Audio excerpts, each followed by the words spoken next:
G'day guys, Brad from Forbidden Gear House. We just done a little quick preview of this 2025 Tank 300 on our Facebook Live. Thought we'd show you through a little bit more in-depth into it. This thing is insane inside.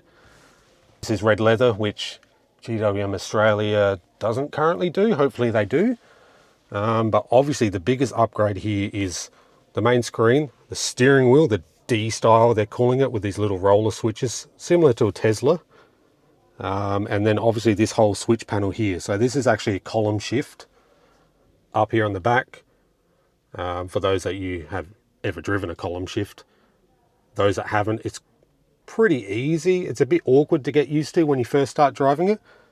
Just thought we'd show you through some cool features that it actually has in here. So this model here is the petrol model, 2-litre petrol. But as you can see, very clean and crisp and fast screen to work with.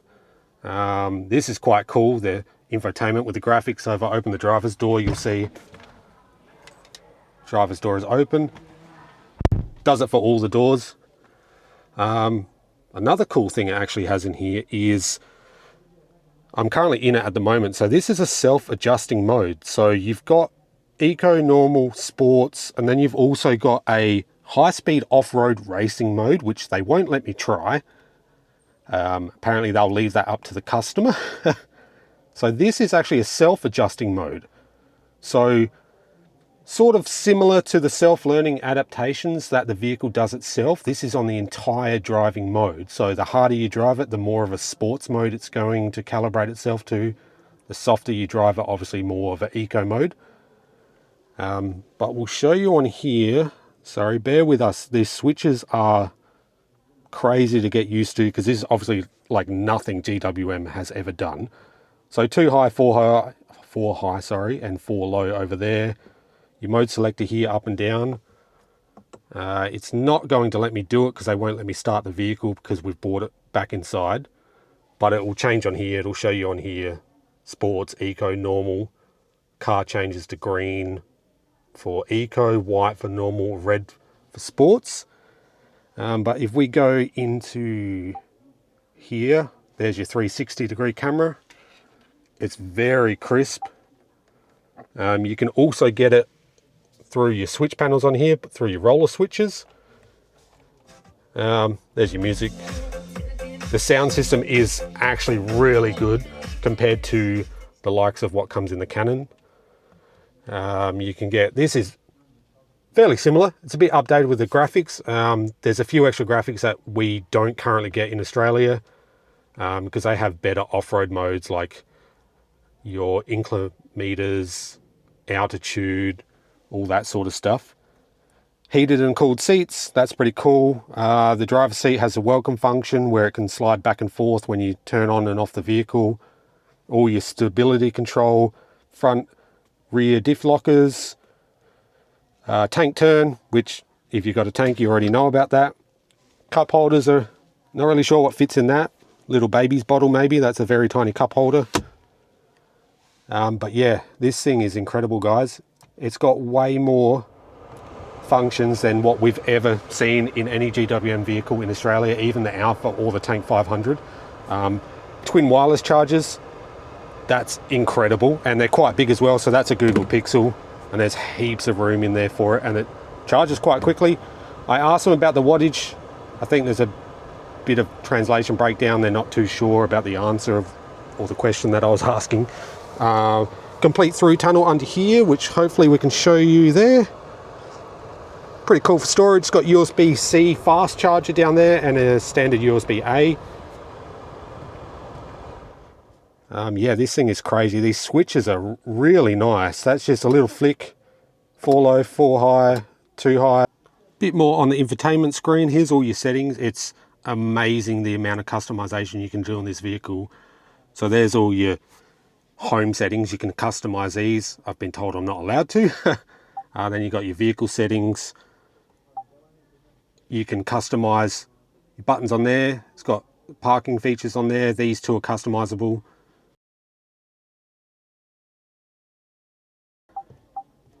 Just a bunch of standard features in there. Here's your drive settings. This is your smart driving settings, so all your safety features that you can turn on and off, all your lane keeping, lane avoidance, all the self-parking features in there, your mood lighting,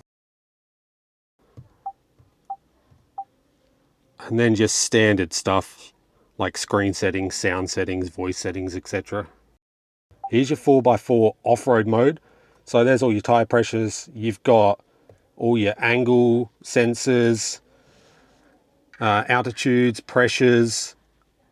You can then go into there to quick change into your cameras. On here you've got some of your driving modes, which is pretty cool that you can do it through the switches as well. So that's your standard modes that we have anyway, you know, normal, sports, eco. So yeah, more on the driving modes here. You got your normal, eco and sports. They call them gentle, comfortable and radical. And then here's you can actually store 3 custom modes, which uses a switch down here as well for self-adaptation. But you can also customize it in here. So when you start the vehicle, you can preset what you want it to start in. You've then got your high-speed off-road racing mode, which, as I said, they won't let me touch. We had a quick spin in the car park in it. We weren't allowed to drive it. Apart from that, basically the rest of the vehicle is the same. It's somewhat of a facelift, but they are calling it an all-new model. We'll head to the back and see if there's anything different in there. So here we are in the back. It's exactly the same. All your spare wheels and tools down there. They do still have this, which is cool. Obviously we got that deleted in the GWM models. Nothing different back here. Back seat, red leather, which looks pretty cool with the black accents. Wish they put the black roof liner on this like they do in some other models with GWM. This would look wicked if it was all blacked out, in my opinion. While we're here, we've been kicked off for a second because there's another lady there doing a review. Thought we'd check out the Tank 400. This is a high 4T model. But check out the screens in this, super clear and crisp. The definition on these is amazing. Heaps of apps and features on the models in China here. 4x4 off-road app, which we do currently have. Bit more in-depth features that they get in these models here. The little moving tank is cool in the background. 360 cameras with your clear chassis. The mirror cameras. Then you've got your driving modes here. Standard across the range, but with this one here at the end being the one that you can customize when you start the vehicle. And then all your off-road features. But yeah, that's cool. Just driving along in the background.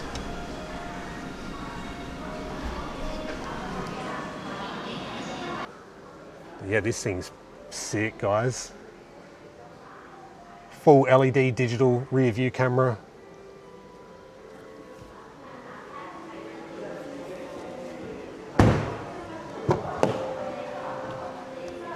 Electric side steps like the Tank 500. Heaps and heaps of leg room. So I was just sitting in the front, so that's adjusted for me. And there's still plenty of leg room back here. The doors are heaps nice. Mood lighting, flashing red because I've left the door open.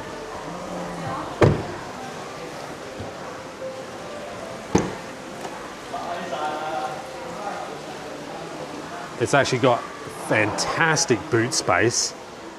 Subwoofer. Toolkit. A couple tie down points. So yeah, high 4T model. This thing is cool. Obviously it won't appeal to all buyers because it's got more of a rugged look already with the flares, with the fake looking bolts on them. But yeah, this thing's cool, guys. So we're just waiting for a lady over there to finish her live stream of the new Tank, and we're going to go for another test drive. So we just brought the vehicle back inside after another test drive. We were going to make another quick video, but we are running really late for another meeting. We were only invited to this yesterday, so it wasn't planned for. But thanks for watching, guys. We'll put some more videos and media up real soon on our socials about our trip.